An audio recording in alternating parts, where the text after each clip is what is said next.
धीरज उत्तर प्रदेश के अलीगढ़ का रहने वाला था। वो अपने भैया भाभी के साथ रहता था। जब वो छोटा था तब एक कार एक्सीडेंट में उसके माता पिता की मौत हो गई थी, जिसके बाद उसके बड़े भाई ने उसकी पढ़ाई लिखाई करवाई और उसे पाल पोस कर बड़ा किया। पढ़ाई करने के बाद धीरज एक फौजी बना। जब भी छुट्टियां पड़ती, धीरज अपने घर आकर फैमिली के साथ समय बिताता। उठ गए राजा बाबू? हाँ भैया। आओ बैठो। सविता, जरा धीरज के लिए चाय तो लेकर आओ। भैया जरा अखबार तो देना।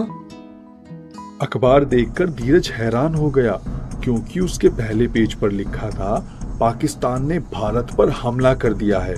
ये बात है 1999 के कारगिल वॉर की। उस समय पाकिस्तानियों ने भारत के कारगिल में घुसपैठ कर ली थी। धीरज खबर पढ़ ही रहा था कि तभी उसकी भाभी एक खत लेकर उसके पास आई और उन्होंने वो खत धीरज को दिया। वो खत किसी और का नहीं बल्कि भारतीय सेना का था। उसमें लिखा था, धीरज, इंडियन आर्मी को तुम्हारी जरूरत है। सभी काम छोड़कर फौरन कारगिल आ जाओ। यहाँ बैकअप में सिपाही काफी कम है। ये पढ़कर धीरज ने अपना बैग पैक किया और कारगिल के लिए रवाना हो गया। धीरज गोरखा राइफल्स की दूसरी बटालियन की ओर से लड़ा। धीरज ने पूरी जी जान लगाकर देश के लिए लड़ाई की। भारतीय जवानों की बहादुरी से इस जंग को पूरा किया गया और पाकिस्तान को ईंट का जवाब पत्थर से मिला। युद्ध खत्म होने के बाद पूरे देश में खुशी की लहर दौड़ गई।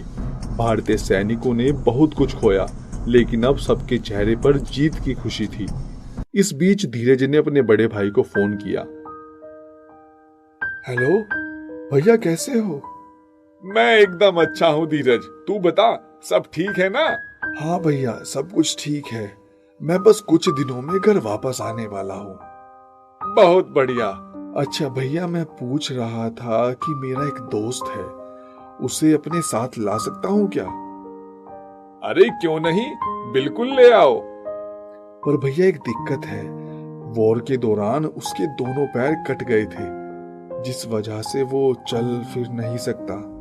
नहीं नहीं, तुम तो जानते ही हो उसे संभाल पाना कितना मुश्किल काम है। मैं ड्यूटी पर चला जाता हूँ, तुम्हारी भाभी अकेली रहती है, वो ये सब कैसे कर पाएगी? तुम अकेले आ जाओ। ठीक है भैया, अभी मेरी ड्यूटी उनके साथ लगी है जो घायल है। जब वो सब ठीक हो जाएंगे मैं घर वापस आ जाऊंगा। समय इसी तरह बीतता रहा। एक दिन राघव और उसकी पत्नी दोनों बात कर रहे थे कि तभी दरवाजे पर घंटी की आवाज आई। राघव ने जाकर दरवाजा खोला तो उसके पैरों के नीचे से जमीन खिसक गई। उसने देखा कि दरवाजे पर उसका भाई धीरज आया है, लेकिन वो दो पैरों पर नहीं बल्कि व्हील चेयर पर बैठा है। धीरज जिस दोस्त की बात कर रहा था वो कोई और नहीं बल्कि वो खुद था। युद्ध के दौरान जब पाकिस्तानी बंकरों को नष्ट करने के लिए वो आगे बढ़ रहा था, तब उसका पैर पाकिस्तानियों द्वारा फेंके गए एक ग्रेनेड पर पड़ गया, जिस वजह से उसके दोनों पैर बुरी तरह घायल हो गए थे, जिसके बाद डॉक्टर ने उसके दोनों पैरों को काट दिया। धीरज एक भारतीय फौजी था। भारतीय फौजी कभी भी किसी पर बोझ नहीं बनना चाहता, इसलिए उसने अपने भैया और भाभी से अपने दोस्त को लाने की बात कही। लेकिन जब उसके भैया भाभी ने मना किया तो वो काफी टूट गया। धीरज ने खुद को ठीक करने का इंतजार किया। इस दौरान उसके मन में कई बार खुदकुशी का ख्याल आया, लेकिन भारतीय सेना के फौजी मौत को मात दे देते हैं और हारी हुई बाजी जीत जाते हैं। धीरज को इस हालत में देखकर उसका बड़ा भाई राघव रोने लगा और उससे माफी मांगने लगा। धीरज ने अपने भाई को माफ किया और वहां से जाने लगा। धीरज के बड़े भाई ने उसे रोकने की कोशिश की, लेकिन धीरज ने किसी की एक ना सुनी, क्योंकि वो किसी पर बोझ नहीं बनना चाहता था। सरकार की तरफ से मिले कुछ फंड और पेंशन के जरिए धीरज ने एक नई जिंदगी शुरू की। धीरज का निशाना शुरू से ही सटीक था, इसलिए उसने विकलांग आर्चरी खेलना शुरू किया। धीरज इतना अच्छा खेलता था कि कुछ ही महीनों में वो नेशनल खेला और मेडल जीता। जब ये बात धीरज के बड़े भाई राघव को पता चली तो उन्हें बहुत अफसोस हुआ। एक दिन वो धीरज के घर गए। बस कर छोटे, अब कितना मुंह फुलाए गुस्से में रहेगा? अब तो अपने बड़े भाई को माफ कर दे। भैया माफ क्या करना, आपने तो कुछ किया ही नहीं जो माफ करूं। फिर तू घर चलना हमारे साथ। नहीं, वो बस मैं आप लोगों पर बोझ नहीं बनना चाहता।